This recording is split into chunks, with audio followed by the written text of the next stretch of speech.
മതത്തിന്റെ നിയമം പറയുന്നത് മതം വിശ്വസിക്കുന്നവരോടാണ്, മതവിശ്വാസികളോടാണ്. മതമില്ലെന്ന് പറയുന്നവർ, മതം മയക്കുന്ന കറുപ്പാണെന്ന് പറയുന്നവർ, മതത്തെ നിഷേധിക്കുന്നവർ, ഭൗതികവാദികൾ, നിരീശ്വരവാദികൾ, അവർക്കിതൊന്നും ബാധകമല്ല. മതത്തിന്റെ നിയമം മതവിശ്വാസികളോട് മാത്രം.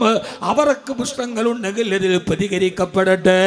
നിങ്ങൾക്കും മതമില്ലെന്നുള്ള ചട്ടം പറയാൻ അനുവാദമുള്ളതുപോലെ ഞങ്ങൾക്ക് മതമുണ്ടെന്ന് പറയാനുള്ള അനുവാദമുണ്ട്. 1000 ഫറോവമാര് ഉറഞ്ഞുതുള്ളിയാലും മതത്തിന്റെ നിയമങ്ങൾ പറയേണ്ടതുപോലെ പറയേണ്ട സമയത്ത് പറയുക തന്നെ ചെയ്യും. നിങ്ങൾക്ക് സ്റ്റേജ് കിട്ടിയിട്ട് മതവിശ്വാസികളെ, വിശുദ്ധ ഖുർആനിനെ, ബൈബിളിനെ, ഭഗവത്ഗീതകളെ, വിശ്വാസ പ്രമാണങ്ങളെ പരിഹസിച്ചിട്ട് നിങ്ങൾക്ക് തെറി വിളിക്കാൻ നിങ്ങൾക്ക് കഴിയുമെങ്കിൽ നിങ്ങൾക്കെതിരെ നിങ്ങൾ വാളോങ്ങാറില്ല, വാഗ്വാദത്തിന് വരാറില്ല. അതേപോലെ മതത്തിന്റെ നിയമം മാന്യമായ ഭാഷയിൽ പറയാൻ മതത്തിന്റെ നേതാക്കൾക്ക് അനുവാദമുണ്ട്. സഹോദര സഹോദരി, മതവിശ്വാസികളോടാണ് ഇത് പറയുന്നത്.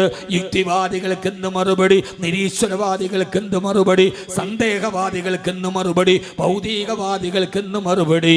മതം എന്നത് മനസ്സിലോട്ട് കയറ്റിയവരോടാണ് ഈ മറുപടി.